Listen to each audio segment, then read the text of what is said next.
The Mysterious Affair at Styles by Agatha Christie. Chapter 1. I Go to Styles. The intense interest aroused in the public by what was known at the time as the Styles case has now somewhat subsided. Nonetheless, in view of the worldwide notoriety which attended it, I have been asked, both by my friend Perot and the family themselves, to write an account of the whole story. This, we trust, will effectually silence the sensational rumors which still persist. I will therefore briefly set down the circumstances which led to my being connected with the affair. I had been invalided home from the front, and, after spending some months in a very depressing convalescent home, was given a month's sick leave. Having no near relations or friends, I was trying to make up my mind what to do when I ran across John Cavendish. I had seen very little of him for some years. Indeed, I had never known him particularly well. He was a good 15 years my senior, for one thing, though he hardly looked his 45 years. As a boy, though, I had often stayed at Styles, his mother's place in Essex. We had a good yarn about old times, and it ended with his inviting me down to Styles to spend my leave there. "The Mater will be delighted to see you again, after all these years," he added. "Your mother keeps well?" I asked. "Oh, yes, I suppose you know that she has married again." I am afraid I showed my surprise rather plainly. Miss Cavendish, who had married John's father when he was a widower with 2 sons, had been a handsome woman of middle age as I remembered her. She certainly would not be a day less than 70 now. I recalled her as an energetic, autocratic personality, somewhat inclined to charitable and social notoriety, with a fondness for opening bazaars and playing the Lady Bountiful. She was a most generous woman, and possessed a considerable fortune of her own. This country place, Styles Court, had been purchased by Mr. Cavendish early in their married life. He had been completely under his wife's ascendancy, so much so that, on dying, he left the place to her for her lifetime, as well as the larger part of his income, an arrangement that was distinctly unfair to his 2 sons. Their stepmother, however, had always been most generous to them. Indeed, they were so young at the time of their father's remarriage that they always thought of her as their own mother. Lawrence, the younger, had been a delicate youth. He had qualified as a doctor, but early relinquished the profession of medicine, and lived at home while pursuing literary ambitions, though his verses never had any marked success. John practiced for some time as a barrister, but had finally settled down to the more congenial life of a country squire. He had married 2 years ago, and had taken his wife to live at Styles, though I entertained a shrewd suspicion that he would have preferred his mother to increase his allowance, which would have enabled him to have a home of his own. Mrs. Cavendish, however, was a lady who liked to make her own plans, expected other people to fall in with them, and in this case she certainly had the whip hand, namely, the purse strings. John noticed my surprise at the news of his mother's remarriage and smiled rather ruefully. "Rotten little bounder, too," he said savagely. "I can tell you hates things. It's making life joyily difficult for us. As for Evie, you remember Evie?" "No." "Oh, I suppose she was after your time. She's the mater's factotum companion, jack of all trades. A great sport, old Evie. Not precisely young and beautiful, but as game as they make them. You were going to say?" "Oh, this fellow. He turned up from nowhere, on the pretext of being a second cousin or something of Evie's, though she didn't seem particularly keen to acknowledge the relationship. The fellow is an absolute outsider. Anyone can see that. He's got a great black beard and wears patent leather boots in all weathers. But the Maters tuned on him at once, took him as a secretary. You know how she's always running 100 societies?" I nodded. "Well, of course, the war has turned the hundreds into thousands. No doubt the fellow was very useful to her. But you could have knocked us all down with a feather when, 3 months ago, she suddenly announced that she and Alfred were engaged. The fellow must be at least 20 years younger than she is. Simply barefaced fortune hunting. But there you are, she is her own mistress, and she's married him. It must be difficult situations for you all." "Difficult? It's damnable." Thus it came about that 3 days later, I descended from the train at Styles St. Mary, an absurd little station, with no apparent reason for existence, perched up in the midst of green fields and country lanes. John Cavendish was waiting on the platform and piloting me out to the car. "Got a drop or two of petrol still, you see," he remarked, "mainly owing to the mater's activities." The village of Styles St. Mary was situated about 2 miles from the little station, and Styles Court lay a mile the other side of it. It was a small, warm day in early July.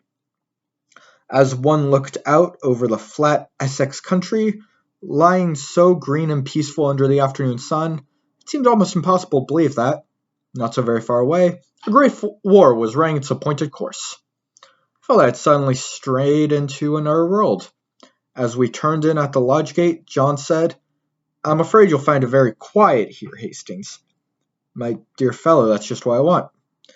"Oh, it's pleasant enough if you want to lead that idle life. I drill with the volunteers twice a week and lend a hand at the farms. My wife works regularly on the land. She is up at 5 every morning to milk and keeps at steadily until lunchtime. It's a jolly good life taking it all round. If it weren't for that fellow Alfred Inglethorpe." He checked the car suddenly and glanced at his watch. "I wonder if we have time to pick up Cynthia." "No, she'll have started from the hospital by now." "Cynthia? That's not your wife?" "No, Cynthia is a protege of my mother's, the daughter of an old schoolfellow of hers, who married a rascally solicitor. He came a cropper, and the girl was left an orphan and penniless. My mother came to the rescue, and Cynthia has been with us nearly 2 years now. She works in the Red Cross Hospital at Tadminster, 7 miles away." As he spoke the last words, we drew up in front of the fine old house. A lady in a stout tweed skirt, who was bending over a flower bed, straightened herself at our approach. "Hello, Evie. Here's our wounded hero, Mr. Hastings, Miss Howard." Miss Howard shook hands with a hearty, almost painful grip. I had an impression of very blue eyes on a sunburnt face. She was a pleasant-looking woman of about 40, with a deep voice, almost manly in its stentorian tones, and had a large, sensible square body, with feet to match. These last encased in good, thick boots. Her conversation, I soon found, was coached in the telegraphic style. "Weeds grow like house afire. Can't keep even with 'em. She'll press you in. Better be careful." "I'm sure I shall be only too delayed to make myself useful," I responded. "Don't say it. Never does. Wish you hadn't later." "You're a cynic, Evie," said John, laughing. "Where's tea today, inside or out?" "Out. Too fat a day to be cooped up in the house." "Come on, then. You've done enough gardening for today. The laborer is worthy of his hire, you know. Come and be refreshed." "Well," said Miss Howard, drawing off her gardening gloves, "I'm inclined to agree with you." She led the way around the house to where tea was spread under the shade of a large sycamore. A figure rose from one of the basket chairs and came a few steps to meet us. "My wife, Hastings," said John. I shall never forget my first sight of Mary Cavendish. Her tall, slender form, outlined against a bright light, the vivid sense of slumbering fire that seemed to find expression only in those wonderful tawny eyes of hers, remarkable eyes, different from any other woman's that I had ever known, the intense power of stillness she possessed, which nonetheless conveyed the impression of a wild, untamed spirit in an exquisitely civilized body. All these things are burnt into my memory. I shall never forget them. She greeted me with a few words of pleasant welcome in a low, clear voice, and I sank into a basket chair, feeling distinctly glad that I had accepted John's invitation. Mrs. Cavendish gave me some tea, and her few quiet remarks heightened my first impression of her as a thoroughly fascinating woman. An appreciative listener is always stimulating, and I described, in a humorous manner, certain incidences of my convalescent home in a way which, I flatter myself, greatly amused my hostess.